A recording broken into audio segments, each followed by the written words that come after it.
به نام خدا. سلام، وقتتون بخیر. به شهرآورد پایتخت خیلی خوش اومدین. از تهران، ورزشگاه بزرگ آزادی صدای من رو میشنوید.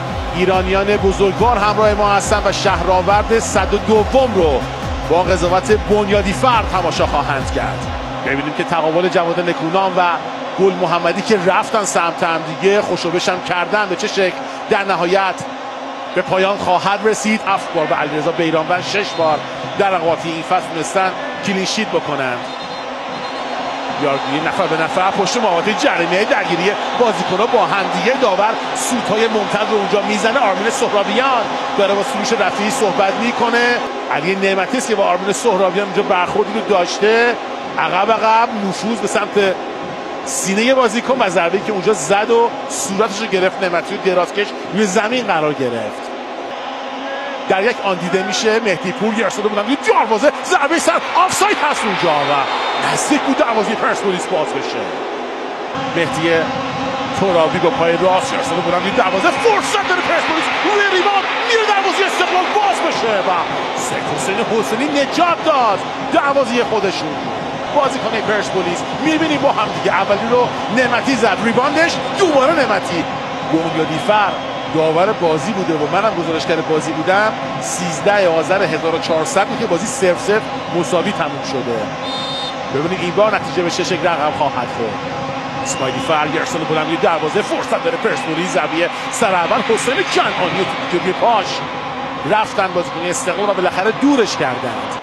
کمک داوران ویدیویی با هم میبینیم این صحنه برخوردها رو گرفت بازیکن پرسپولیس رو و نذاشت گولسیانی حرکت بکنه. یه برخورد دیگه اونجا بین روزبه‌چشمی و کنعانی و آرمین سهرابیان و شهاب زاهدی صورت گرفته. برخوردهایی که رفتن کنترل بکنن که میتونه پتانسیل گرفتن پنالتی رو برای پرسپولیس داشته باشه یا نه. میخواد اعلام بکنه، میره به سمت محوطه جریمه پرسپولیس با دست اشاره میکنه که کارو باید دنبال بشه و خبری از پنالتی نیست. حامدی فرما توپش در حالی زده شد که توپ بیرون رفته و پرچم بالاست. ارسال بلند پشت مدافعان استقلال رو هدف گرفتن و توپی که اونجا سید حسین بیرون میاد گرفته، پرچم بالاست، توپ به گل تبدیل میشه اما پرچم کمک داور بالاست و خطای مهاجم روی دروازه‌بان رو گرفت. با هم دیگه میبینیم صحنه آهسته رو، پاس بلند پشت مدافعان، توپی که این گونه سرلک با پای راست برای سروش رفیعی پشت محوطه جریمه. ضربه بی‌دقت سروش رفیعی در چارچوب نیست. سروش رفیعی ارسال بلند روی دروازه، فرصت داره پرسپولیس و مدافعان استقلال به توپ میرسن و کوین یامگا جریمه پرسپولیس. ضربه سری که مدافعان پرسپولیس میزنن و حالا ترابی نتونست توپو خیلی هم دور کنه، توپ میتونه به دستش هم برخورد کرده. داور میخواد کار دنبال بشه و حالا اعتراض همه نیمکت نشینان استقلال رو هم به همراه داشت. این صحنه است که اینجا تو دستش هم خورد. پاس رو عقب بده رضاوند، پاس عالی، فرصت داره اونجا محمدی، باز هم یامگا یه ارسال کوتاه، بلانکو تعادلش رو از دست داد. میگن پنالتی اونجا کادر فنی استقلال داد اینجا که معتقد بودن با برخورد مدافع پرسپولیس کنعانی توپو زده. سهرابیان با پای چپ ارسال روی دروازه که ضربه سر مدافع پرسپولیس زد. بازم فرصت داره استقلال. بلانکو پرچم بالا نیست و کار دنبال میشه، خود بلانکو ثابت توپه و علی بیرانوند دروازه بیرون رفت و توپو در اختیار گرفت.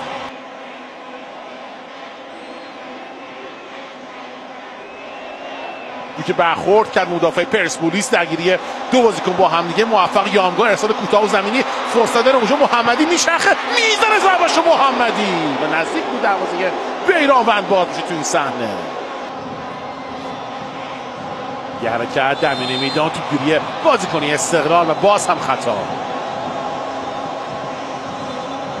کارت زرد برای بازیکن استقلال به همراه داشته. دست داور گرفته روزبه‌چشمی با جدیت باهاش صحبت میکنه اما فرا خوند بازیکن خطاکار رو و کارت زرد رو میگیره.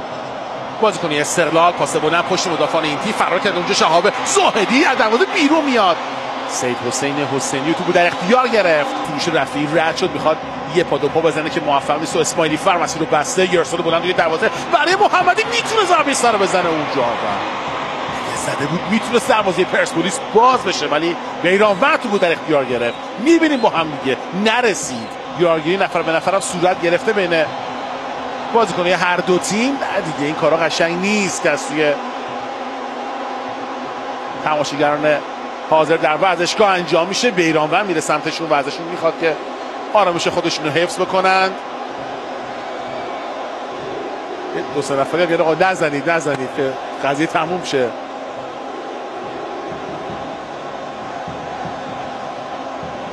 مهدی پوره که باید اونجا تو رو به گردش در بیاره.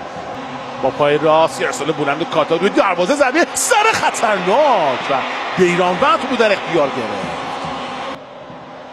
یه پاس رو به عقب خطرناک. این پاس اشتباه میتونه کار دست استقلال بده. حسینی تو زاویه سر دور کرد پشت محوطه جریمه. زاویه امید عالیشاه به توی دروازه. چه تعویضی میکنه یحیی گل محمدی. باید بگیم همون همیشگی، یعنی امید عالیشاه واسه برای پرسپولیس گل میزنه. کجا رفت؟ یکی بگیره امید عالیشاه رو. پرسپولیس 1 استقلال 0. سکوهای قرمز آزادی رفت رو هوا تا بازی 1-0 بشه.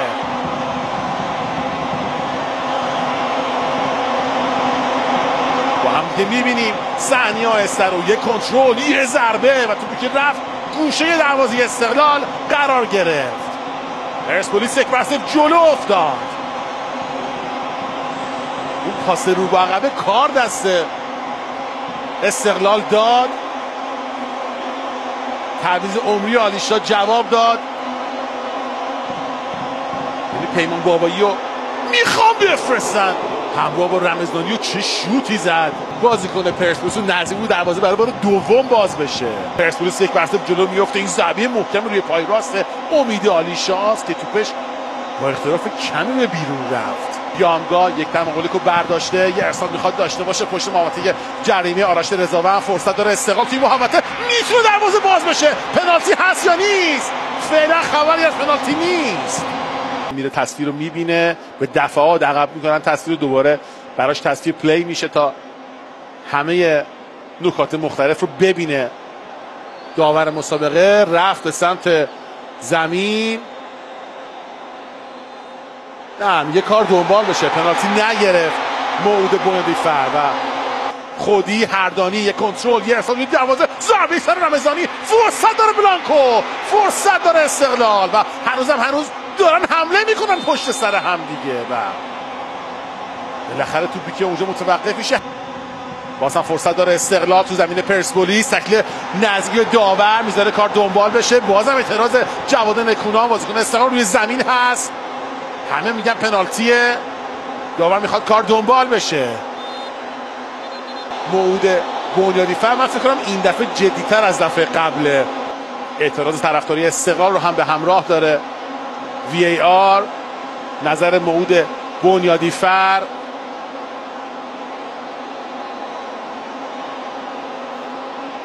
میگه VAR پنالتی میگیره. پنالتی رو گرفت موعود بنیادیفر. کوین یامگا داور سود زده. یامگا حرکت میکنه میزنه و خلاف جهت پنالتی رو گل کرد. جواد نکونام هم میره به سمت نیمکت پرسپولیس. البته تا میانه های زمین یامگا میاد سمت نیمکت استقلال و بازی 1-1 مساوی میشه. ذخیره های استقلال همه ذره اونجا شرایطشون ملتهب بوده. 3-3 رسیدن ناراحت روی زمین. صحنه آهسته گل با هم دیگه میبینیم که بدین شکل خلاف جهت خیلی خوب زد کوین یامگا و دروازه رو باز کرد کن استقلال. و بله چیزی که پیش بینی کرده بودم درست از آب در اومد. داور سود زد. شهرآورد 102 1-1 مساوی تموم شد.